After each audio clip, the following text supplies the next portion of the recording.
Vous écoutez La Story, issue de l'épisode S913 du podcast Faut pas pousser les ISO, diffusé le jeudi 5 décembre 2024.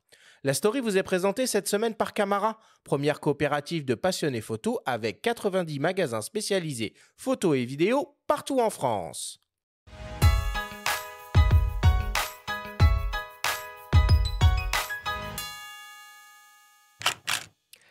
Qui était vraiment Sergio Larraín ? Pour la journaliste et critique d'art Catalina Mena, qui lui consacre un portrait en forme de livre, le mythique photographe chilien a longtemps été un oncle mystérieux, parti vivre au sommet d'une colline, isolé du reste du monde. Lorsqu'il meurt en 2012, à l'âge de 80 ans, elle découvre l'ensemble de son œuvre photographique, qui va bien au-delà de ses chefs-d'œuvre pris à Valparaiso et Londres dans les années 50. Catalina Mena a déjà cherché à savoir par le passé qui était ce grand photographe, le seul de nationalité chilienne à avoir jamais intégré l'agence Magnum, en interrogeant sa mère, ses tantes, ses cousins, les enfants de Sergio Larraín, tout en enregistrant leurs conversations.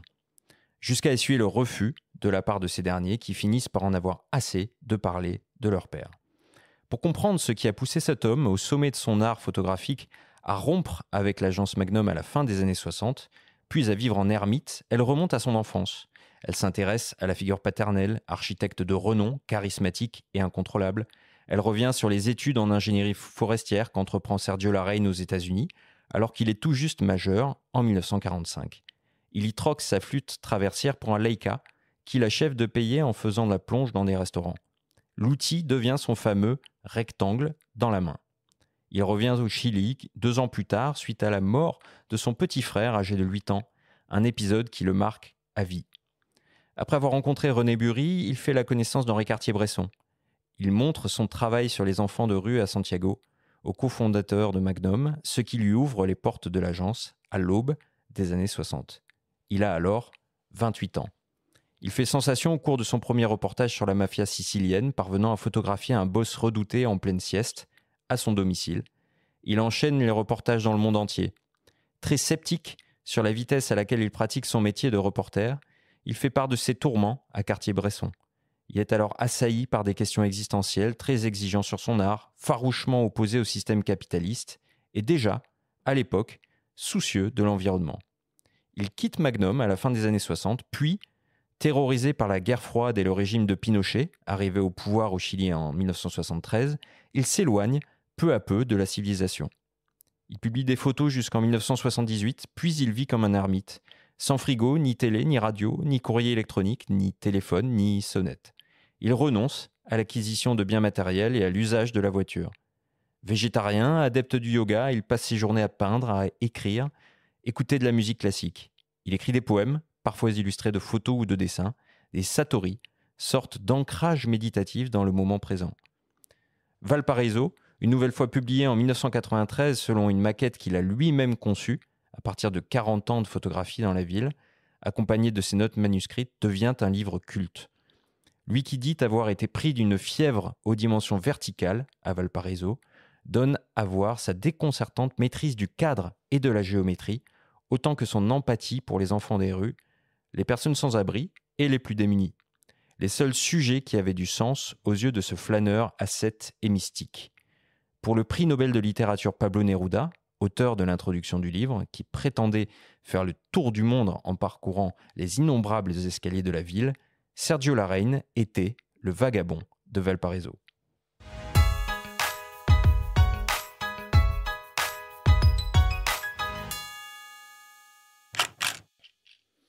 Il y a d'autres livres qui sont consacrés à ce photographe, mis à part Valparaiso, là, dont tu parlais. Tout à fait, il y a donc Valparaiso qui est vraiment un livre fabuleux en termes d'editing, c'est une sorte de modèle qui a été publié une première fois et puis qui a été republié quelques années plus tard parce que Larraín avait entre-temps fait sa propre maquette agrémentée de dessins, de notes. Donc il y a celui-là, il y a Londres, bien évidemment, une série tout aussi importante dans son œuvre, et le fameux Petit rectangle dans la main, un livre assez formidable dans lequel il fait part aussi de réflexions très personnelles avec quelques images prises dans les années 50. C'est l'une des toutes premières qu'il prend d'ailleurs, c'est à Valparaiso en 52, une petite image de deux fillettes dans la rue, comme ça, de silhouettes de fillettes descendant les escaliers en noir et blanc. Donc c'est assez magnifique. Et donc ce livre, Sergio Larraín, La photo perdue, c'est une sorte d'essai de 160 pages donc qui a été commis par sa nièce, qui est édité par l'atelier EXB, qui est dirigé par Agnès Cyr. Agnès Cyr, il faut savoir que c'est l'ancienne directrice artistique de Magnum. Elle est directrice de la Fondation Henri Cartier-Bresson. Elle est intimement liée à l'histoire de Sergio Larraín et de ses parutions, puisque c'est grâce à elle en fait que les livres ont vu le jour. Elle entretenait une relation manuscrite étroite avec lui, et c'est presque elle qui l'a convaincu d'éditer en fait ses photos, alors qu'il avait renoncé à toute publication depuis la fin des années 70. Bernard, toi, en tant que spécialiste de la street photographie, j'imagine que tu connais déjà un peu le travail de Sergio Larraín. Tu as d'autres photographes comme ça qui t'inspirent, des grands maîtres en termes de composition que tu pourrais nous partager? Oui, je connais donc le travail de Sergio Larraín, assez peu à vrai dire, parce que c'est un personnage qui n'a pas été autant médiatisé que d'autres grands maîtres. Sinon, en fait, je me réfère régulièrement à Henri Cartier-Bresson. Évidemment, pour beaucoup de gens, Cartier-Bresson, c'est l'instant décisif. C'est une appellation que dans la biographie que lui a consacrée Pierre Assouline, il réfute, parce qu'en fait, elle a été piquée par les Américains dans le texte en exergue de son livre Photo à la sauvette. C'était un texte du cardinal de Retz. Et en fait, Henri Cartier-Bresson est d'abord un maître de la géométrie.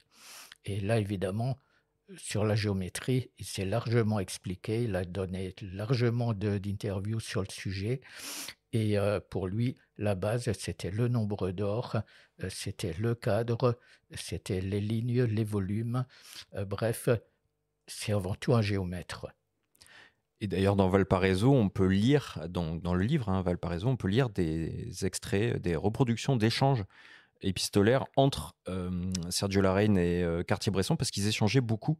Ils se connaissaient très bien, ils s'admiraient l'un l'autre. Et il y avait un sens de la géométrie très aigu aussi chez Larraín, qui préférait, lui, souvent le détourner, jouer avec. Il n'hésitait pas, justement, à casser les règles, en fait, à couper des sujets dans tous les sens, etc. Et pour finir, je vais vous citer un petit extrait, une citation de Sergio Larraín sur ce sujet qui disait « La réalité visible est le fondement du processus photographique et le jeu consistant à organiser un rectangle, la géométrie. Le rectangle dans la main, l'appareil photo, c'est ce que je cherche. La photographie, ce qui est donné par la géométrie, le sujet. » Bon, merci Benjamin pour cette story.